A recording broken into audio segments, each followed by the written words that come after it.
Estamos iniciando mais um ponto de encontro pela sua TV RCA. 2 anos após passar por nós uma pandemia, é verdade que a própria situação nos levou ao enfrentamento de uma doença e, ao mesmo tempo, à criação de novos hábitos. Um dos setores mais afetados, indiscutivelmente, foi a educação, onde pais e filhos tiveram que conviver com novas formas de ensino, onde deixamos o presencial e praticamente nos habituamos a online. Um tempo, então, de descobertas, aperfeiçoamentos e o principal, novos métodos que poderiam manter a qualidade do ensino praticado, mas que pudessem despertar no aluno o gosto pelo ensinamento. Hoje, aqui no Ponto de Encontro, nós vamos falar de educação. Vamos conversar neste ponto de encontro, dentro da nossa TV RCA, com Paulo Henrique Menezes, economista com formação na Universidade do Estado do Rio de Janeiro. E então o nosso contato é direto com o Paulo Henrique. Paulo, bom dia, como vai você? Bom dia, Ivan. Estou bem, obrigado. Um prazer estar aqui com vocês falando sobre um tema tão, num momento controverso, desafiador e oportuno. Espero poder contribuir de algum modo nesse bate-papo valioso. E é justamente o que o Paulo está trazendo para Araraquara através da sua franquia. Meu dever de casa. Uma escola que está chegando em Araraquara, está se instalando aqui em nossa cidade, graças ao trabalho da agora empresária educacional, a Cíntia Junquete. O Paulo é responsável por essa franquia, como dissemos, que acaba de chegar, e com ele, portanto, nós vamos conversar, vamos fazer perguntas, tirar algumas dúvidas a respeito da instalação da escola aqui em Araraquara. Paulo, como foi diminuir o impacto da pandemia sobre os estudos praticados? A Escola de Apoio ao Meu Dever de Casa ela existe desde 2015, esse momento em que nunca se pensou que a humanidade pudesse vir a sofrer tamanho susto, tamanho desequilíbrio. Quando eu desenvolvi a metodologia, ela nasceu fruto do meu conhecimento em neuroeducação. A neuroeducação é uma ciência que se baliza em 3 ciências: neurociência, psicologia cognitiva e pedagogia. Da interseção dessas 3 ciências nasce a neuroeducação. De modo mais objetivo, a neuroeducação ela tem como finalidade confirmar propostas da psicologia cognitiva e da pedagogia sob o ponto de vista neurobiológico. Então, o que é isso? A maneira com que eu estava estudando, com que eu estudo, com que nossas crianças estudam e aprendem, elas são, sob o ponto de vista de formação de memória, eficazes ou não? E aí nasce o método de estudo eficaz, que se baseou em pesquisas do mundo inteiro para trazer propostas que fizessem com que as crianças e adolescentes estudassem de maneira eficaz. E estudar de maneira eficaz ele tem como base, como princípio, a ressignificação da relação com o estudo. Estudar não deveria ser visto como algo chato pela grande maioria dos estudantes, não deveria ser visto como algo monótono para a grande maioria dos estudantes.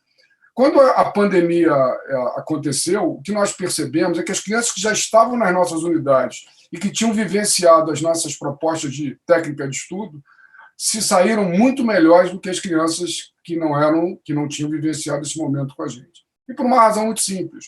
A nossa proposta na Escola de Apoio ao Meu Dever de Casa é ensinar a estudar sozinho. É ressignificar o conceito a partir do momento que a criança toma gosto por aquilo. A pandemia ela aproximou a criança muito mais ao virtual, ao híbrido. E, ao mesmo tempo que isso traz facilidades para manuseio com as ferramentas tecnológicas, traz um acesso muito fácil à diversão, a entretenimento, que são coisas que, via de regra, são muito mais atraentes do que o próprio estudo em si. Então, na medida em que a pandemia nos movimentou as nossas crianças e adolescentes para um ambiente virtual, ofereceu para eles, de modo ainda muito mais extensivo, ferramentas de entretenimento. Então, o grande desafio nesse momento pós-pandemia, Deus permita que assim seja, é fazer com que as crianças reaprendam a conviver, aquelas que não tiveram oportunidade de estar conosco ainda, com a relação de estudo, ressignificando esse conceito. Estamos inaugurando aí quarta-feira agora, estarei indo para Araraquara para participar dessa inauguração, a 40ª unidade da rede, da Escola de Apoio Meu Dever de Casa, que hoje está no Brasil inteiro, de Santarém, Rio Branco, até o Rio Grande do Sul, um espaço onde a gente vai oferecer para crianças em processo de alfabetização ou já alfabetizadas, um espaço onde ela vai aprender a estudar sozinha, num ambiente controlado, regulado, segundo a neurociência, fazendo com que o processo de estudo se dê de modo mais eficaz. Então, o desafio desse momento da educação, que é um desafio que não é de agora, né? Talvez ele agora esteja de modo mais visível, esteja mais transparente, é fazer com que as crianças passem a gostar de estudar, tendo em mãos aparelhos com tanto entretenimento, com tanta diversão, vis-à-vis matérias muitas vezes vistas de modo pouco atrativo, né? Então, é um desafio que a gente procura atender. Eu acho que a Cíntia aí vai fazer isso de modo bastante positivo e construtivo para a cidade de Araraquara. Muito bem. Você, como um dos profissionais mais conceituados na área educacional, tem, evidentemente, estudado e também colocado em prática este método que hoje se espalha por todo o país. Mas a pergunta é a seguinte: você não acha que, atualmente, nós que somos pais, nós temos nos deparado com uma série de dificuldades para fazer com que a criança possa retomar e sentir o gosto pelo aprendizado? Todo esse trabalho não é muito complexo neste momento por retirarmos daqui, antes da pandemia, uma situação e transformá-la agora em um novo caminho para que as crianças possam aprender. Tudo isso não é muito difícil. É muito difícil e sozinhos, as famílias não acredito que conseguissem, é um desafio muito grande. As escolas Exatamente. não conseguem também, é um desafio muito grande para as escolas, porque as escolas elas têm currículo a ser cumprido, segundo a Base Nacional Comum Curricular. Então, a criança entra esse ano para cumprir um ano que ela vai fazer naquela escola, sendo que tem 2 anos que eu me arvoro a dizer que foram perdidos. Então, a criança que entra agora, sei lá, no 6º ano, ela não fez nem o 4º nem o 5º, ela fez de modo muito incipiente, muito raso. E aí as famílias, precisando trabalhar, voltando à sua vida de modo mais ativo, já que já vinha voltando há algum tempo, é claro, mas se depara com um quadro onde as escolas precisam dar um currículo, um conteúdo dentro de um prazo. Essa criança que chega naquela escola, você tem crianças dos níveis mais diversos que passaram na pandemia. Algumas tiveram mais facilidade com o ensino híbrido, tinham mais facilidade, mais harmonia para lidar com esse modelo, outras tiveram mais dificuldade, outras nem tiveram acesso ao ensino híbrido, e a escola se depara com esse quadro, tendo que seguir com a carruagem e, ao mesmo tempo, tendo que trazer essas questões todas para cá. As famílias ficam sem saber o que fazer, que não são, por mais carinhoso que o afeto é uma das premissas para um bom educador, mas não é suficiente. A gente precisa ter técnica, a gente precisa ter capacidade, a gente precisa ter direcionamento para fazer com que isso funcione. Então, por mais que a família, que a mãe, que o pai tenham carinho, paciência, eu costumo dizer que é muito difícil ter os 3 fatores, né? Conhecimento, paciência e tempo, né? Então, você tem que ter tempo, paciência e conhecimento. Às vezes você tem paciência, mas não tem tempo e não tem conhecimento. Às vezes você tem o conhecimento, mas não tem o tempo e não tem a paciência. Então, você tem isso tudo, é muito desafiador. E as famílias, elas, assim, o que eu tenho conversado com a imprensa, quando eu tenho oportunidade de falar, é que os pais não precisam se cobrar tanto, ficarem se sentindo responsáveis junto com a escola somente por esse processo. É um processo difícil. Fizeram uma pergunta para mim na semana passada numa rádio que me entrevistou, e eles perguntaram: Paulo, como é que recupera o tempo perdido? Eu falei: você já respondeu a pergunta para mim. O tempo está perdido, não se recupera. O tempo se perdeu, a gente não recupera aquilo. O que a gente pode tentar fazer é trazer ferramentas que minimizem as dores que virão do que a pandemia provocou. Agora, a gente não consegue recuperar em 2 anos o que são 800 horas de aula por ano, 1.600 horas presenciais até então, que precisariam ser recuperadas nesse ano ou no decorrer dos próximos anos. Então, é um discurso, uma proposta muito mais profunda que, no meu ver, passa ainda por um aprofundamento nesse conceito da educação que a gente implementa no país, mas aí já seria entrar numa área ainda muito mais filosófica do que prática, né? Então, de modo prático, os pais eles precisam encontrar caminhos. Nós temos uma alternativa, que é a Escola de Apoio Meu Dever de Casa, onde a gente ajuda as crianças a se realinhar nesse momento, a trazer essas deficiências na velocidade de cada criança, para que ela consiga acompanhar, em algum momento, a escola dentro daquele currículo que ela está trazendo. Então, Ivan, talvez, assim, como educador que eu sou há alguns anos, eu acho que é o momento mais desafiador que eu já vi no sistema educacional. É você não desmotivar essas crianças. Eu faço uma previsão meio catastrófica, o pessoal brinca comigo que eu estou sendo meio alarmista. Esse ano e ano que vem, a gente nunca... A gente vai ter uma quantidade de crianças diagnosticadas com transtornos cognitivos que nunca se viu na história do país, talvez do mundo. Porque a criança, quando ela perde 2 anos de conteúdo e ela vai para uma escola, ela não consegue acompanhar os colegas, a tendência dela é distrair, ficar hiperativa e, consequentemente, ser diagnosticada com algum transtorno cognitivo. Pode ser até que ela tenha, não estou esquivando essa possibilidade dela eventualmente ter algum TDAH, algum transtorno desses mais que dificulta o processo de aprendizagem da criança. Mas, em razão de tudo o que aconteceu, eu acho que vai ser uma avalanche, talvez, aí é uma leitura muito particular minha, desproporcional à realidade, porque isso é muito fato do descompasso, do descasamento entre o que ela aprendeu e o que ela está convivendo com aquelas crianças naquela sala. E aquilo dispersa, ela vai querer fazer bagunça, vai ficar hiperativa e vai ser diagnosticada com algum tipo de transtorno. Então, mães, pais, não deixem de consultar os psicopedagogos, os neuropsicopedagogos, caso vocês entendam que existe algum caminho.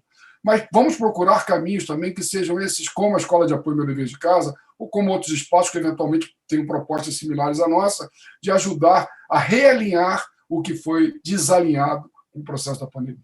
Aliás, isso que eu ia colocar para você, porque você é um estudioso da matéria, Paulo, e eu li alguma coisa a seu respeito, que há 12 anos você veio estudando essa neuroeducação, que é uma ciência nova, que agrega 3 outras ciências, a neurociência, a psicologia cognitiva e também pedagogia.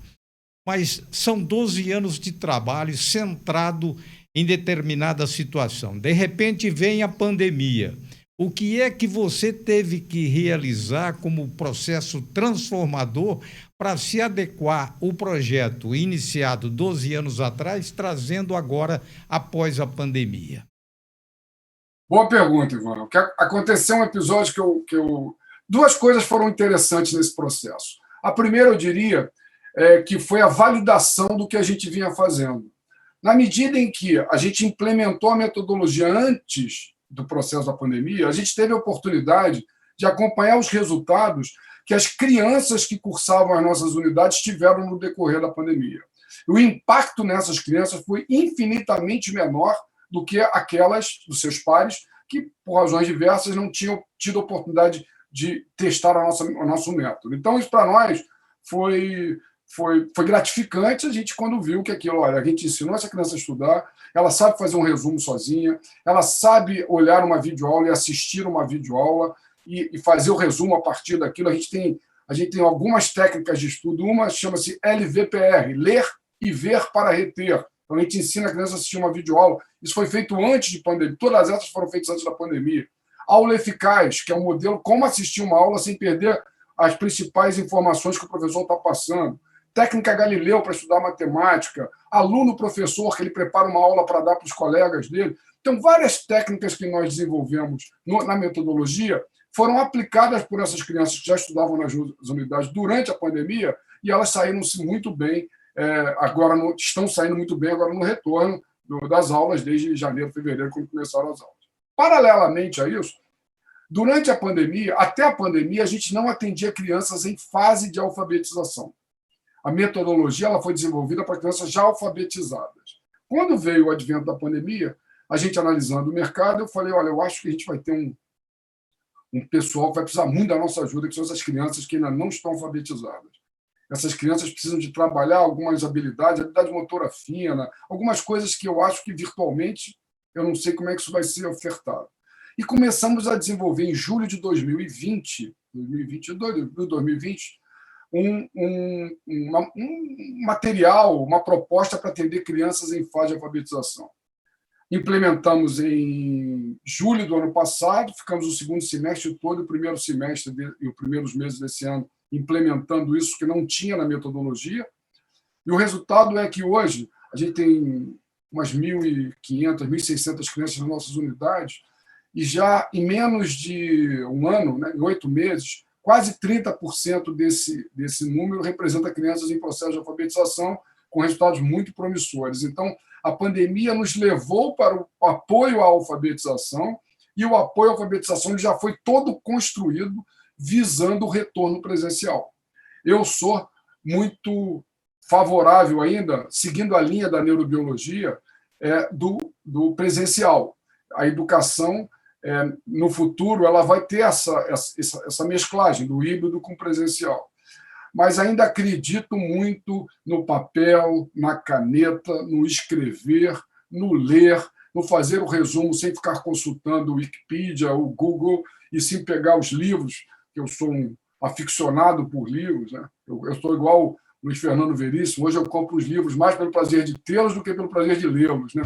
Então, se eu tivesse que ler tudo que eu já comprei, eu ia ter que viver mais uma outra vida minha para conseguir. Então, por que isso, né? Porque a neurobiologia ela demonstra que a criança, o jovem, só está com o seu cérebro totalmente formado a partir dos 23 anos de idade. Até lá, o sistema límbico, que é o sistema emocional, é muito eficaz, muito ativo. Então, a gente precisa trabalhar a parte racional da formação dessa criança de modo mais presencial.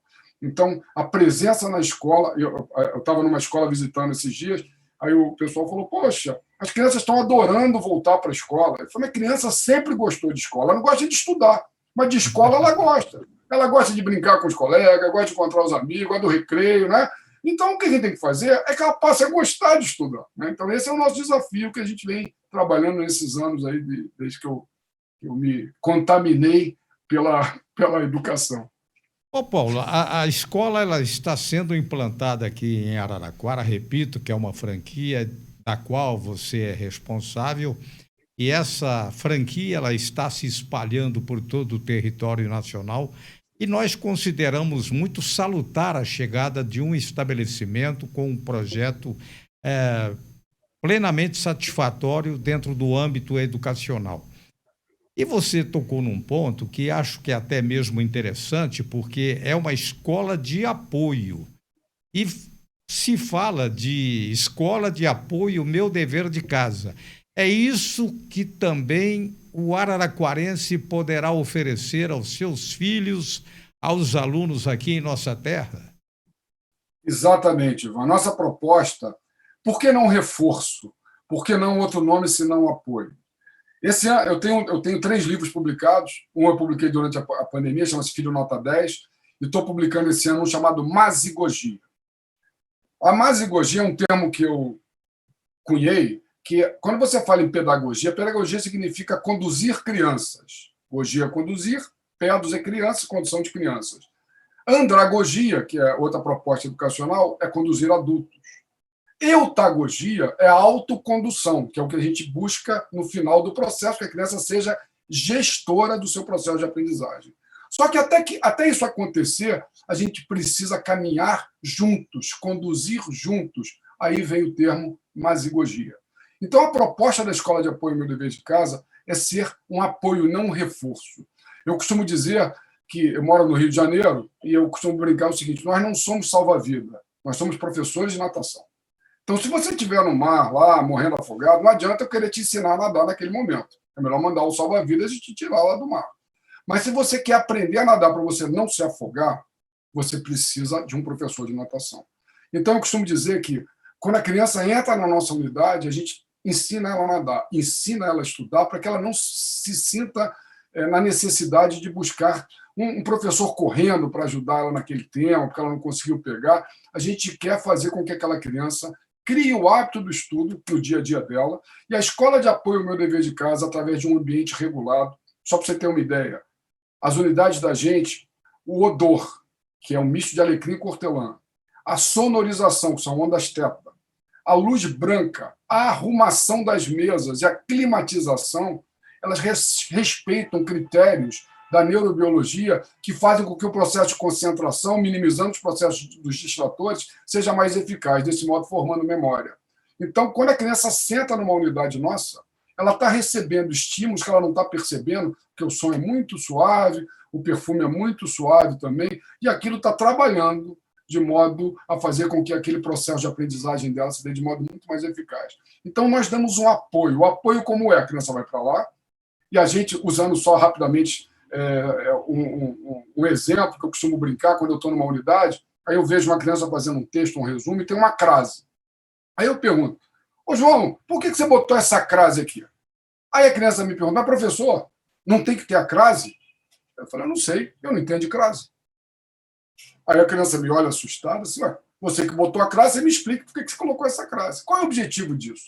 É fazer com que a criança vá à gramática, da gramática vá à regra de crase, entenda aquela palavra que está sucedendo a, para ver se aquela palavra, em razão da classificação dela, merece a crase ou não, que é diferente de que se eu fosse um professor que chegasse para ele e falasse assim, olha, João, você botou crase aqui, mas antes do verbo no infinitivo não se aplica a crase. Eu cortei toda essa jornada que faria com que ela efetivamente absorvesse aquele conhecimento da regra de crase, que vai ser fundamental para os textos que ela vai escrever daqui para frente. Então, nossa proposta no meu dever de casa não é dar resposta pronta, é incentivar o caminho para que aquela criança, porque ela tem capacidade, o material dela tem a resposta, só que o nosso tempo, a nossa capacidade de concentração vem diminuindo assustadoramente. Nossa resistência ao tédio vem diminuindo assustadoramente. Então, a criança hoje, você vê um TED Talks, que são essas palestras grandes, eles hoje não conseguem fazer palestras de mais de 10 minutos, porque as pessoas não conseguem prestar atenção.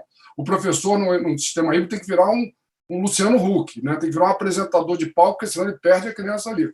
Isso é fruto da dificuldade de estender a capacidade de foco. Então, dentro da Escola de Apoio ao Meu Dever de Casa em Araraquara, os pais vão encontrar esse ambiente, vão encontrar metodologia e uma profissional que é a Cíntia, extremamente capacitada e preparada para conduzir as crianças por esse processo que começa assim, na masigogia, num acompanhamento de mão dada, uma condução juntas, até a eutagogia, que quando a criança vai se tornar gestora do seu processo de aprendizagem. Você citou, Paulo, odorização, sonorização, alguma coisa que contribui de uma forma decisiva para o ensinamento da criança. Já que vocês também vão atender crianças com transtorno do déficit de atenção, com hiperatividade, autismo e outros distúrbios cognitivos, a pergunta minha é a seguinte: esses itens que você mencionou, eles têm uma influência direta no ensinamento e contribuem para que a criança, o aluno, eles possam se sentir protegidos, apoiados com isso? Ivan, os transtornos citados, via de regra, eles pedem ambientes regulados.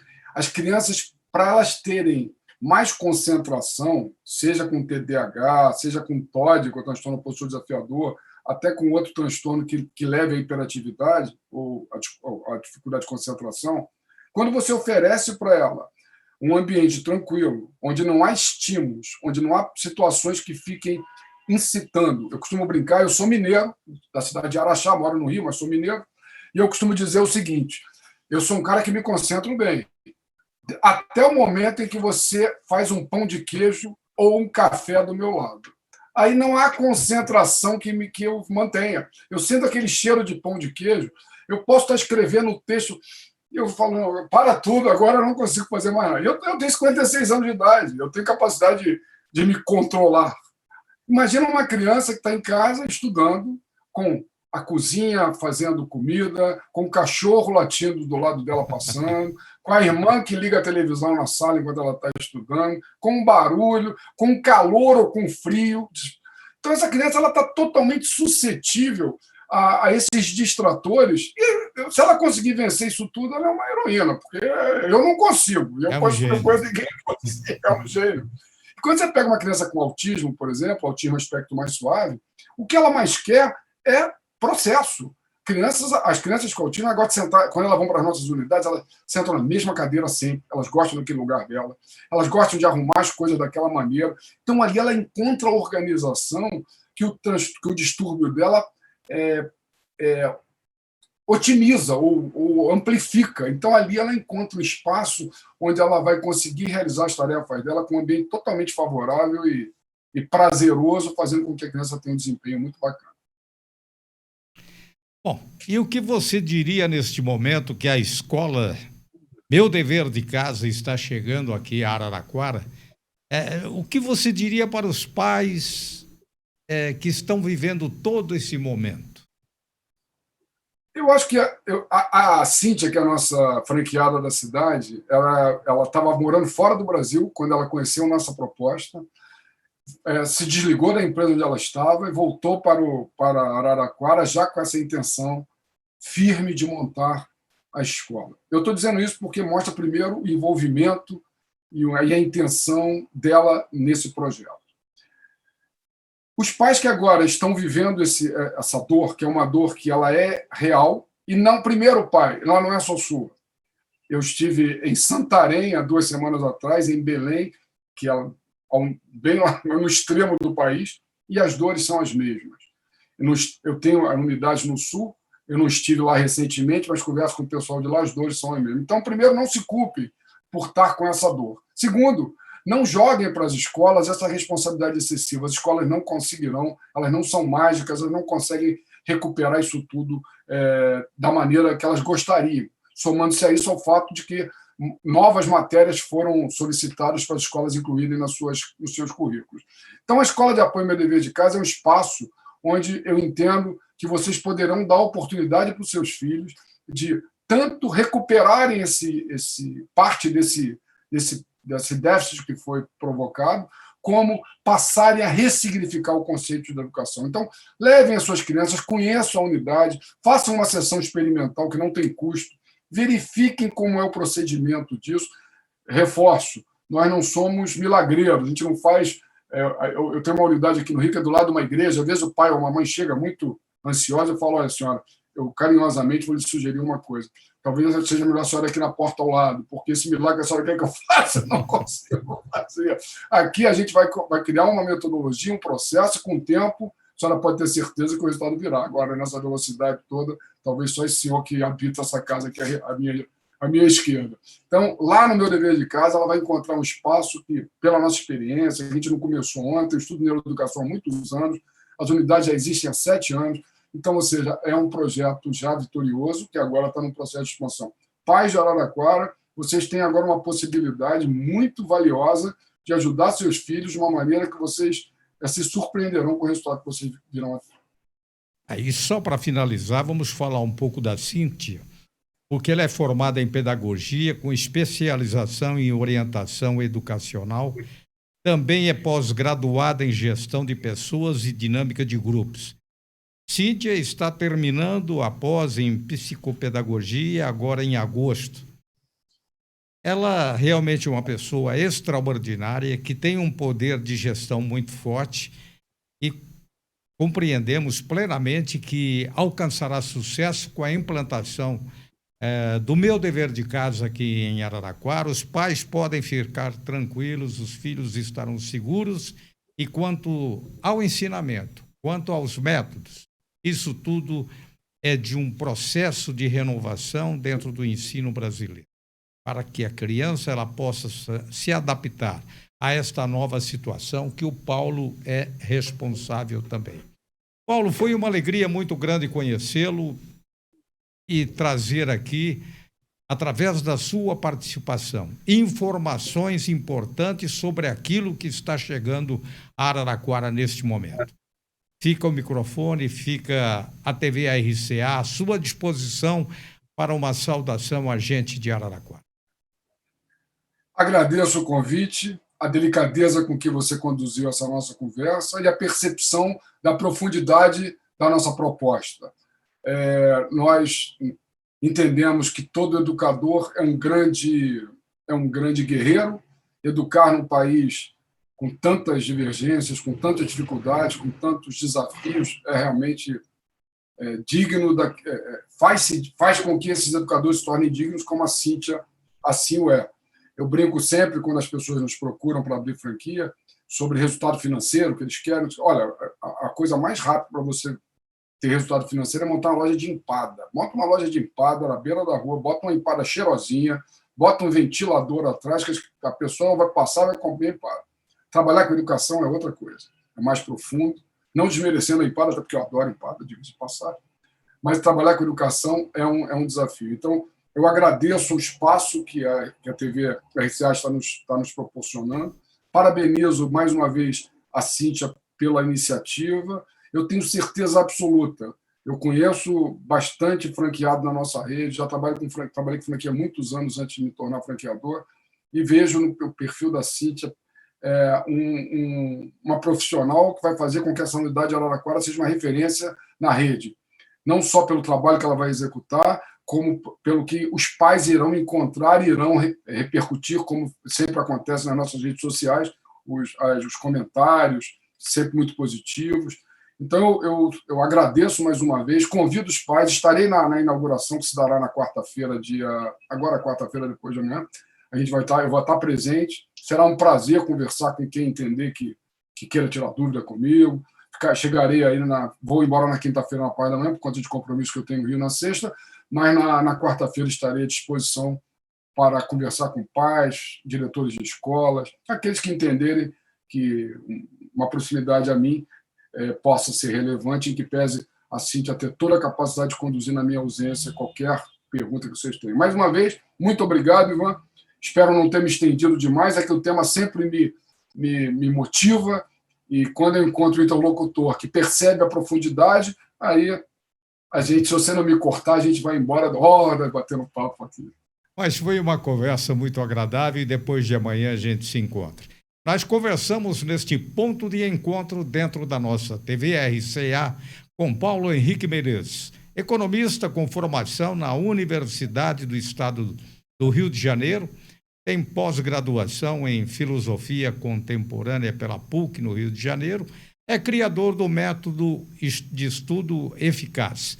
E ele está trazendo a franquia aqui para Araraquara, franquia através de uma parceria estabelecida com a Cíntia Junquete.